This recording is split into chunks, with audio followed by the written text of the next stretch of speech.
What is going on, everyone? I just want to take a moment and wish you all a happy Easter. I was planning on going for a run this morning, but because of the rain falling down, I was like, might as well just stay in. Let's review some of these mock drafts. And in my last video, I took a look at Mel Kiper and ESPN's 3-round mock draft. I took a look at the first round, and there was a lot of egregious moves there that I just blatantly disagreed with. But for the most part, I found myself in a lot of agreement. So this time around, I wanted to go and take a look at a guy who I very much respect in the NFL mock draft, NFL analyst community, being Daniel Jeremiah. I think he does a great job. I think he has a really good take on the players, and he has really good connections to NFL GMs to have a really good understanding of what the needs are and what these teams are actually going to be doing. So we're going to take a moment. We're going to go through here. I'm just going to do the first round. So we look at the first couple of picks here. I think this is pretty straightforward and pretty ubiquitous across whoever's doing these mock drafts. But Fernando Mendoza, quarterback out of Indiana, going to the Vegas Raiders, makes a lot of sense. It's exactly what they're going to do. I don't want to stick on that one too long.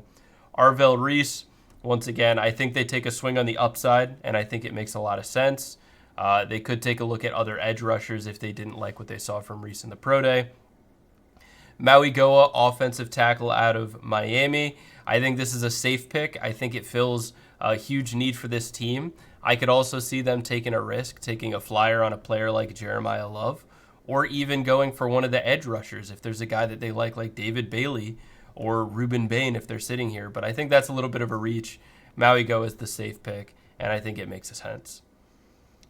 Number 4, Jeremiah Love. I'm seeing this one become more prevalent as the draft cycle moves forward, and I think it makes a lot of sense. You want to take care of Cam Ward. You want to give him more resources, more weapons.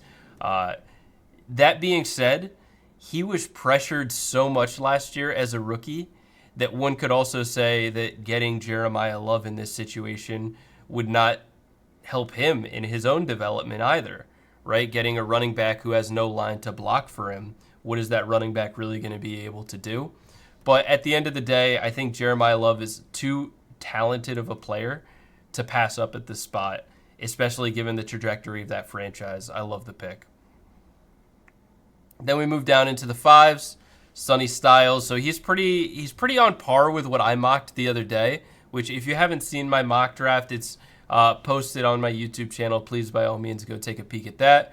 Sonny Styles, linebacker out of Ohio State. Makes a lot of sense here. He's a versatile athlete. He can play all over the field. He can go sideline to sideline. He ran, I think it was like a 4.3 as a linebacker. Like, this guy can match up against anybody. You can blitz him. You can have him drop back in coverage. You can have him just help out in the run, do whatever needs to be done. So it's a versatile chess piece. That defense continues to get better and better. Based off how the board has fallen, I also said in my own mock draft, I think this spot at 6 could potentially be a trade down spot for the Browns, given that the fact that Ruben Bain and David Bailey are still on the board. And farther down, we have the Saints, the Chiefs, the Commanders, who I think all are going to be in the market for an edge rusher. I think a team could move up to make sure that they get whoever their guy is, and the Browns could trade back and still end up with going with the wide receiver that they want, which in this situation, it's Carnell Tate, wide receiver out of Ohio State. Great pro day, great tape. He's an unbelievable talent. I think he fills a need, and I think it's exactly what the Browns want to do. They have a very strong defense, and I think they just need more talent and more playmakers on that offense. So I like this pick, but I do think it's a trade down spot. And this is where we see the run on edges. Number 7, we have Ruben Bain, the edge out of Miami, going to the Commanders. They're just one of the oldest teams in the league. They need to get younger. I've talked about that, so I don't want to stay on that too long. And then David Bailey, this is what I told you. I think one of these teams, if this is how the draft board falls, makes a move up to that Browns spot just to make sure that they get their pick of these two on whoever they like better. But they both need edge rushers. And they both need to get a little bit younger. So makes sense for both teams here. I'm not surprised by this. So then we get to 9. I think this is an interesting move. I think it obviously makes sense. Of course, you have Mahomes, who's coming back from the knee injury. I think it was an ACL. So getting more protection for him. I know the last couple of years that offensive line has really struggled to keep Mahomes safe. and to protect against pass rushers. So getting a player like Spencer Fano at the 9 spot, I think makes a lot of sense. I think, though, that with every cornerback still on the board, it makes sense to just go and get the best defensive back that you have on your board, which for me in this situation for the Chiefs, I would say is Mansour Delane. Get a pure corner because they lost 3 this past offseason. So it's a huge need, and they gotta build that room back up. So while I like the offensive line pick, I think this is a little bit off what they should be doing or what I think they will do. Which brings us to 10. I have the same thing. I have Caleb Downs, safety out of Ohio State, going to Cincinnati here. I think he's a versatile chess piece. You can play him in that Nick Emanwari type of role, that Kyle Hamilton type of role, and he's going to be able to cover a lot of imperfections on this Bengals defense and really make them better, whether it's pass, whether it's run, whatever you may say. I like the pick. And then Miami at 11. A lot of people are thinking that they're going to go wide receiver, myself included. I think I mocked Jordan Tyson here to them. But to see them go Mansour Delane, get the best cornerback in this draft, arguably, I think it's a great pick. And I think if he falls to them at the 11th spot, I think this would make a lot of sense. There's a lot of wide receivers in this draft that can do a lot of different things. But to have the opportunity to get the best cornerback in this class for a team that just brought in a defensive-minded head coach in Jeff Hafley, who's really had a lot of success in maximizing defensive back talent, I think this is an amazing pick for the Dolphins. Moving down, and then we got a little bit of a run here on corner. We've got Jermod McCoy, cornerback out of Tennessee. Let's go Vols. With the 12th pick, I had the exact same decision here. I'm curious to see what he looks like coming back from injury. Obviously, we know he didn't play at all last year, but had a great 2 years ago. So I think he's an amazing talent. I think he's a great player. I think this makes a lot of sense for the Cowboys, who certainly need cornerback help. And I think based off how the board has fallen, there's not really an opportunity here to take a swing on an edge rusher or an interior D-line guy without it coming across as a little bit of a reach. So I assume that they're going to be addressing that with their 20th pick in this draft, but we'll take a peek at it. Moving down to 13, this is the one that I disagree with everybody on. So they have the Rams picking Mekhi Lemon, wide receiver out of USC, the Biletnikoff winner. I think Mekhi Lemon is an unbelievable talent.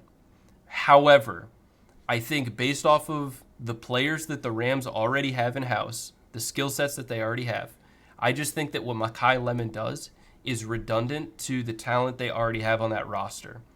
So for me, if they're in the market for a wide receiver in this situation, this to me seems more like a Jordan Tyson. And if Jordan Tyson and Carnell Tate are both not there, I think they look a different direction. For me, I look at this. Terrence Ferguson, the tight end out of Oregon, who they drafted in the high second round last year, has really come into his own at the end of last year.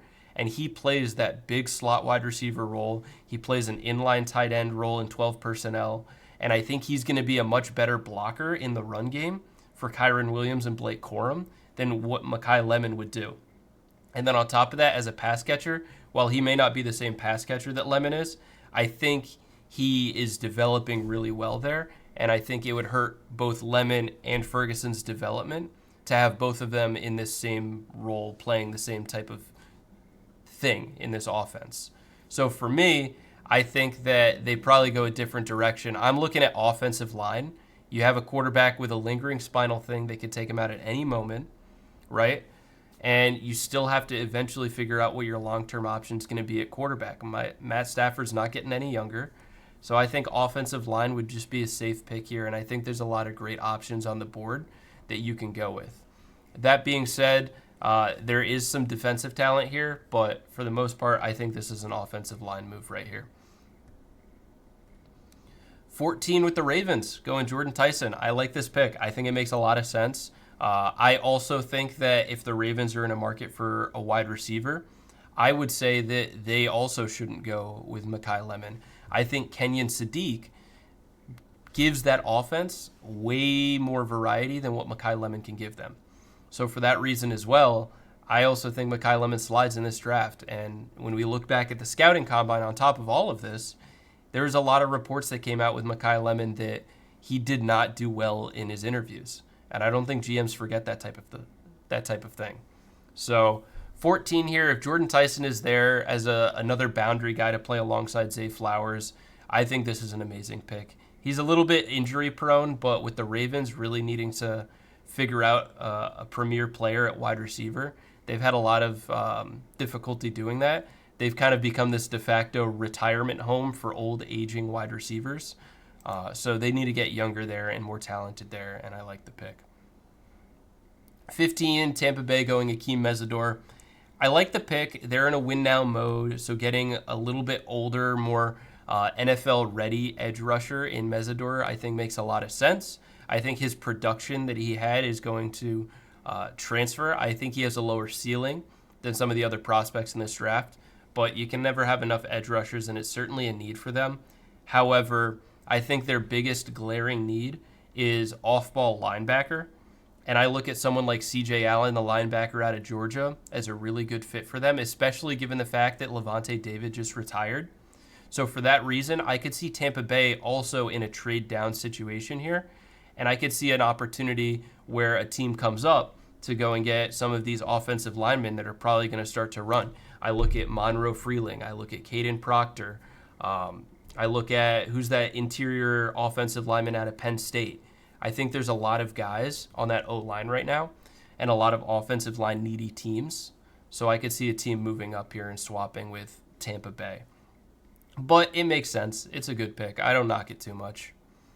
Jets going Omar Cooper. I think this is a little high for Omar Cooper and what he does. But at the same time, I think if the Jets really feel like they need to get another wide receiver, then go and make a move and get a playmaker for this team. I don't really know what the trajectory is of the Jets. I would imagine that they still want to continue to build culture, get talent, get younger. But I do think that you want to start to turn a corner with this team, and I don't know if drafting another wide receiver into this team is really going to help move the needle into being more competitive. So for that reason, I think you just franchise tagged Breece Hall, and I think he's been a focal point of this offense. Let's get him some protection on the inside, or even get a tackle, just someone with some inside-outside flexibility. I would honestly say look at offensive line in this situation if one of the top three wide receivers isn't there in Mekhi Lemon, Jordan Tyson, and Carnell Tate. But to come out of this with a wide receiver in Arvell Reese, I think it's a good first round for them, and I think it's within the realm of what we expected. But they could also go tight end here. Like I could also see Kenyon Sadiq as an interesting pick here for them too. But who knows? Not a bad pick. A little bit of a reach in my opinion though. Detroit going Monroe Freeling, offensive tackle out of Georgia. I like the pick. We definitely need offensive line help. However, I think our need on the offensive line is more as an interior lineman, and I think Monroe Freeling is more of a true tackle in this draft. So for that reason, I think it's a little bit of a weird pick for the Lions. So for me, I would say, well, you want to go and get the best player available. If you think he's your guy, then go and get him. But at the same time, if we're drafting for position of need, I would say you should look at the interior, not Monroe Freeling. But I like the pick, and it obviously fills a need. Another great pick. I had the exact same thing here. At number 18, the Lions' in-division rival, Minnesota Vikings, taking Dylan Thieneman, the safety out of Oregon. It's a need. Safeties play a very pivotal role in a Brian Flores defense. So getting Dylan Thieneman, who I think is a really talented player, really slots into what Minnesota is trying to do there well. And I think this makes a lot of sense. I think there's a lot of interior D-line guys in this situation. So the only other thing I would consider if I'm Minnesota here is how much do we like a Cade McDonald or a Peter Woods in this situation, and would we like to do that? Because they've definitely invested into a lot of veteran talent over the years at that position. So maybe they want to get younger on the front seven. But this pick makes a lot of sense, and I like it. 19, I hate this pick. Casey Concepcion, wide receiver out of Texas A&M to the Carolina Panthers. He plays in the slot, which is redundant to what Jalen Coker does and does well, and what I think does better than Casey Concepcion. And on top of that, Casey Concepcion had drop issues last year, which is the exact same issue that Xavier Legette had this past season with the Panthers, which is the player I think they're trying to phase out in that offense. So for that reason, I think this is kind of a wasted pick. So I would say, once again, for them, if they can't get Kenyon Sadiq or one of the top 3 wide receivers in this class, I would say they should look at offensive line. You've got a small quarterback who could get injured very easily, and you need to protect him. He's getting closer and closer to a contract year, and that division is wide open. I think getting better protection on the front line for Bryce Young and allowing him to dish it out to the receivers that you already have, like Tet McMillan, or receivers that you could draft later on in this draft, I think is a way better strategy for the long term and in the short term. So I don't like this pick at all. I get why Jeremiah is having him do this, but I think it's a reach. And then Dallas going TJ Parker, edge out of Clemson. So yeah, edge is certainly a need for this team. I think it comes down to who is the guy on the front 7 that you think is your best player available. There's a lot of guys. So you've got Keldrick Falk, the edge out of Auburn. You've got TJ Parker here out of Clemson. If you look at the inside, Peter Woods is still on the board here as an interior guy. I know Frank Clark was very serviceable and did a pretty good job in that inside role last year. I think you could still get a guy who has more potential at that position. But it comes down to who your best player available is. So I like this pick. I think it makes a lot of sense. Yeah, I have not much to say about it. He did great in the Senior Bowl. Pittsburgh going O-line, I said the same thing. I just didn't have them going Blake Miller. I think this is probably the higher side of where I've seen Blake Miller start to get drafted. But we got back-to-back Clemson players here. Makes sense. You want to get younger on that offensive line. That's kind of, the culture in Pittsburgh is really winning in the trenches. So I think it makes sense, but I think, once again, he's a little bit more of a tackle. So I think what they're saying here is replacing Broderick Jones or moving someone else they already have more into an interior role and having Blake Miller take over as that outside guy, which makes sense. So I don't knock it. I do think that there's better offensive linemen on the board, though. Chargers going interior O-line. Yep, I think this makes sense. I think if you're the Chargers, you have to go on the offensive line somewhere. So it comes down to whoever your best guy is. I've been mocking Caden Proctor to them because I think Caden Proctor is a guy with the physical traits that'll translate into being more of an inside guard. However, given his experience as a tackle at Alabama, he has inside-outside flexibility in the event that there's injuries, which the Chargers have been riddled with over the past few years between Rashawn Slater and Joe Alt and Mekhi Becton. So having someone with positional versatility across that offensive line, I think, is valuable for them. So I would consider Caden Proctor, but I don't knock this. It's whoever their best guy is. And then 23, Eagles going and getting Caden Proctor. I think this is a great pick. I'm actually, the more I talk about these mock drafts, the more I find myself becoming a fan of Caden Proctor. So I think it makes a lot of sense. They're getting older and older on that O-line, so getting a guy that's talented. The only thing that I would knock about this is over the years, the Eagles have really been getting destroyed at the CB2 position because they have Quinyon Mitchell, who does great as the CB1. You've got Cooper DeJean, who does great in the slot nickel role. But that CB2 is where we really saw last year Darius Slay's age start to show up. And it created huge liability, and it put way more stress on Reed Blankenship back on the back end to try and make things work. So for that reason, I'm looking at Avion Terrell is still on the board here. I think that would be an amazing pick for Philadelphia here. Let's get a younger guy with some potential that can help cover up that blemish. Number 24, Cleveland Browns go Caleb Lomu, offensive tackle out of Utah. This is another guy that I think has inside-outside flexibility, and he's only a redshirt sophomore, so he's got some room to develop here. I like this pick. And for them to come out of this draft with an offensive lineman that they like, and was it Carnell Tate? That's a great first round for the Cleveland Browns. They're really getting more and more talented on that O-line and really moving themselves in the right direction.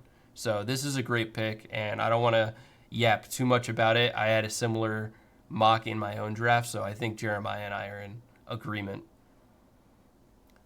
25. This is a new one, but I mean, I get it. Emmanuel McNeil Warren, safety out of Toledo, going to the Chicago Bears at 25. this is where the NFL is headed. It's a copycat league, and you saw what the Seahawks were able to do with Nick Emanwari, the safety out of South Carolina last year. And you've seen over the years what the Ravens have been able to do with Kyle Hamilton. So to be able to mimic that and get a guy who can be unbelievably versatile for your defense, whether it's pass, whether it's run, whether it's matching up against tight ends, slot receivers, Emmanuel McNeil-Warren can do so many different things on a football field that I think can be utilized by any defense. So for that reason, I think this makes a lot of sense. If they don't want to go McNeil-Warren, I also see a world where they look at the interior D-line. I look at Peter Woods as a great fit here. So I think they have options, but I don't not like this pick, if that makes sense. I think it makes a lot of sense. Then Cassius Howell, edge out of Texas A&M, going to the Bills. I didn't have Cassius Howell going here because I had Akeem Mesidor sliding because of his age. But I do agree that the Bills should look at defense and edge rusher specifically in this spot just to get more guys that can rotate through there to play alongside Gregory Rousseau. So I like that pick. And let's stop opposing offenses so it's less Josh Allen hero ball that we have to watch. Number 27, Kenyon Sadiq slides all the way to the 27th pick and falls right into Kyle Shanahan's lap. I love this pick. And the reason I love it is not just because Kenyon Sadiq is unbelievably athletic and talented and should not be falling to 27, but I think this type of skill set is something that a Kyle Shanahan scheme can really, really maximize. Once again, 12 personnel, 2 tight end sets is the norm in the NFL today. We see it more and more.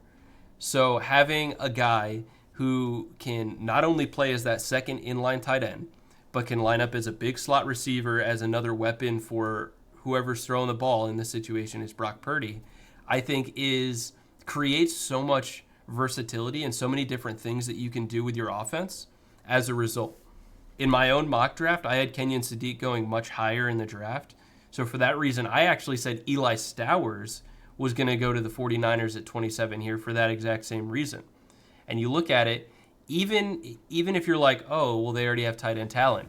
George Kittle is on the wrong side of 30. He's getting up there in age. He's very injury prone. He just had a severe injury at the end of last season that's going to have him out for an extended period of time.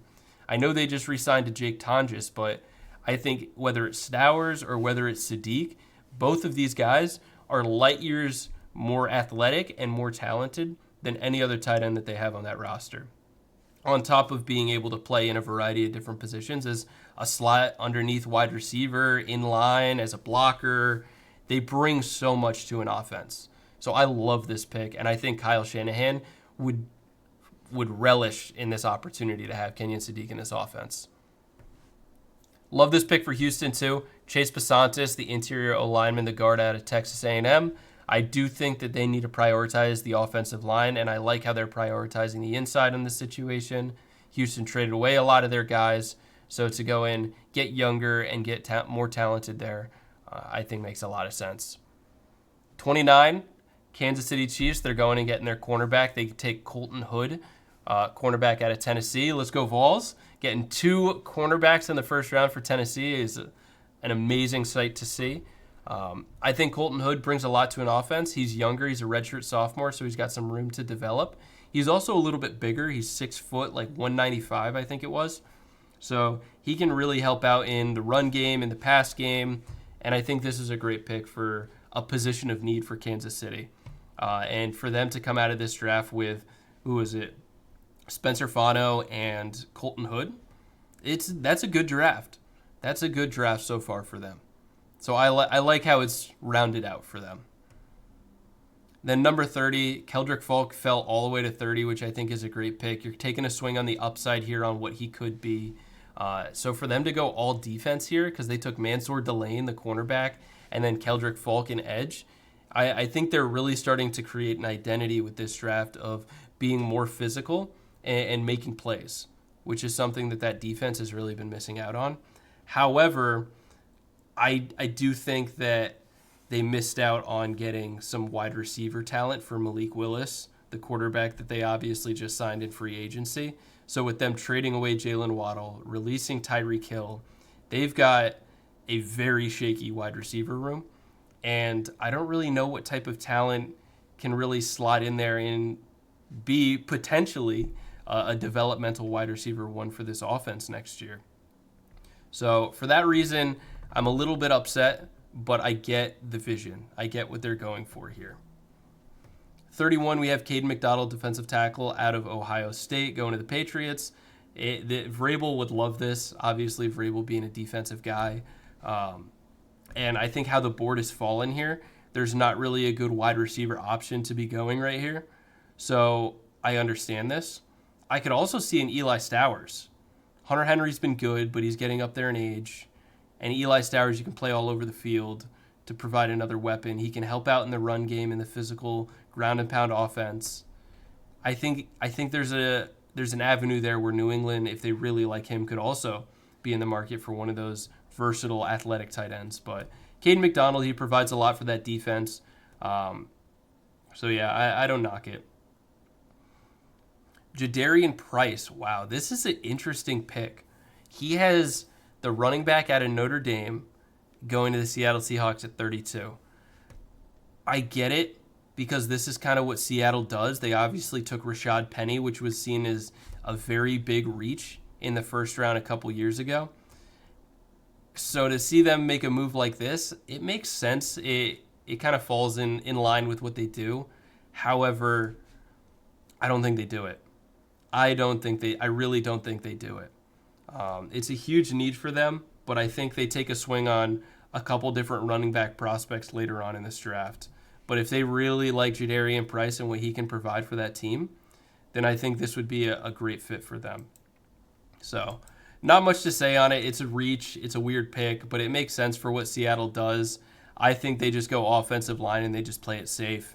But that's Daniel Jeremiah's mock draft.